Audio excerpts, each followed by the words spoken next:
এটা আমার ছেলের জন্মদিনের ভিডিও। তো দুপুরে আমি কি আয়োজন করেছিলাম সেখান থেকেই শুরু করলাম। আসসালামু আলাইকুম, সবাই কেমন আছেন? আশা করি সবাই ভালো আছেন, আমিও ভালো আছি। তো ছেলের বার্থডে তো রাত 12টা থেকে উইশ করা শুরু হয়েছে। ওর জন্য ওর পছন্দের বিরিয়ানি রান্না করছিলাম, আর সাথে একটু জর্দা। ও জর্দাটা খেতে ভীষণ পছন্দ করে।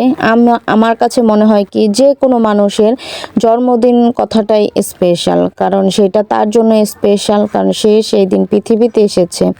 হ্যাঁ, সাময়িক দিক থেকে আমাদের বয়স কমে আসছে, পৃথিবীর গণ্ডিটা ছোট হয়ে আসছে, তারপর আমরা এটাকে সেলিব্রেট করি, কারণ এই দিনে আমরা পৃথিবীতে এসেছি সেই উদ্দেশ্যে। আর এই যে আমি বাসায় এরকম জর্দা আর বিরিয়ানি রান্না করেছিলাম।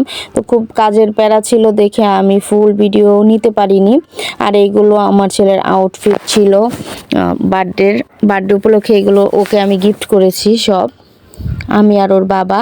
তো ওর পছন্দের লন্ডনাস থেকে একটা কেক নেওয়া হয়েছে। ছেলে বড় হওয়ার পর থেকে সবসময় ওর বার্থডে বা কোনো অকেশনে ওকে জিজ্ঞেস করে ওর শপিং, ওর যেটা ভালো লাগে সেটা কেনার চেষ্টা করি, কারণ আমি কারো স্বাধীনতায় হস্তক্ষেপ করতে চাই না। আমার বাবাও আমাদের কখনো এটা করে নাই, তো আমরাও করি না। তো আমাদের ইচ্ছা ছিল লন্ডনাস থেকে একটা কেক নিয়ে আমরা যে কোনো একটা রেস্টুরেন্টে বসে এটা কাটবো আর কিছু খাওয়া দাওয়া করবো টুকটাক।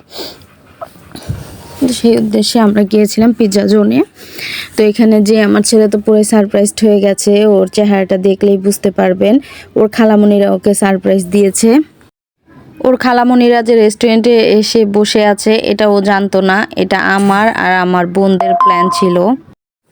ওর ফুপ্পুকেও আসতে বলেছিলাম, কিন্তু ওদের একটা দাওয়াত ছিল যার কারণে ওরা আসতে পারেনি। আমার ছেলেটাকে ছোট ছোট জিনিসে অনেক খুশি করা যায়, তো এটাই তার একটা প্রমাণ। আলহামদুলিল্লাহ, ছেলেকে খুব বড় কিছু দেওয়া লাগে না খুশি করার জন্য। তো আমি আমার বোনের সাথে কি যেন বলছিলাম, দুষ্টামি করছিলাম, আর আমরা এক একজন এক এক খাবার অর্ডার করাতে আমাদের খাবারগুলো এক এক সময় এক একটা আসছিল, আর আমরা সবাই একসাথে খাবো দেখে ওয়েট করছিলাম। আর এখানে ফটো সেশন চলছিল, সবাই ফটো তুলছিলাম। আর এই যে আমাদের খাবারগুলো অলমোস্ট 80% চলে এসেছিলো, আরও খাবার বাকি ছিল আমাদের আসা। সব খাবার আসার পরে আমরা খাওয়া শুরু করেছি। তো আমাদের যেহেতু সন্ধ্যা সন্ধ্যা হয়ে গিয়েছিল, আর এখন শীতের দিন 5টা বাজলে যেহেতু সন্ধ্যা হয়ে যায়, তো এর জন্য আমাদের একটু তাড়া ছিল, কারণ ওরা পল্লী বিদ্যুৎ এসেছিল, ওদের সাভার যেতে হবে।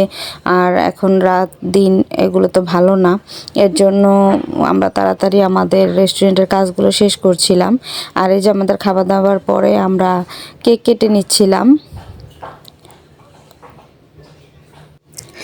সব খুশির মাঝে আমার কেন যেন ছেলের বাবার কথা মনে পড়ছিল খুব বেশি, কিন্তু তারপরও ছেলে ছোট মানুষ, ওকে খুশি করার জন্য ওর সামনে সেটা বুঝতে দেয়নি। ও অনেকবার বলেছিল ওর বাবার কথা, আর ওর বাবা আমাদের দেশের সাথে ওদের দেশের টাইমের মিল নেই দেখে আমরা ফোনে ওর সাথে কানেক্ট হতে পারিনি সেই মুহূর্তে। তো যাই হোক, আল্লাহ চাইলে এক সময় আমরা 3 জন একসাথে মিলে কেক কাটবো। এটা খুব শীঘ্রই হয়তো হবে পসিবল, যদি আল্লাহ চায়, ভাগ্যে থাকে। তো সেই আশায় আছি। একটা ভালো সময় পাওয়ার আশায় অনেকগুলো খারাপ দিন পার করতে হয়। এখন হয়তো ওর বাবাকে ছাড়া সেই দিনগুলোই পার করছি আমরা। আল্লাহ চাইলে আমরাও একসাথে হব ইনশাল্লাহ। রেস্টুরেন্টের পাশে একটা চুড়ির দোকান ছিল, তো সেখান থেকে ছেলে আমাকে চুড়ি কিনে দিবে, কারণ পরের দিনই ছিল আমার বার্থডে। তো এই যে এই চুড়িগুলো এত সুন্দর বলার বাইরে, আর সাজানোটা আরও বেশি ভালো লেগেছে। যে কারো মন কাড়বে, যে কাচের চুড়ি পছন্দ করে না, আমার মনে হয় এমন কোনো মেয়ে মানুষ নাই কাচের চুড়ি পছন্দ করে না। আর ওদের চুড়িগুলো একটা থেকে একটা বেশি কোয়ালিটিফুল, বেশি সুন্দর। তো ছেলে এখান থেকে আমাকে একটা চুড়ি কিনে দিয়েছে, অলরেডি সেই ভিডিওটা আপনারা দেখেছেন। আর সেই চুড়িটা কিনে আমরা বাসায় চলে এসেছিলাম, কিন্তু আপুদের অনুমতি নিয়ে আমরা একটু ভিডিও করে নিচ্ছিলাম। এত সুন্দর চুড়ি যে মনে চাইছিল যে দেখি। ফুল আর চুড়ি এগুলো দেখতে আমার খুবই ভাল লাগে। আর এটা বাসায় এসে চুড়ি হাতে দিয়ে একটু ঢং করছিলাম।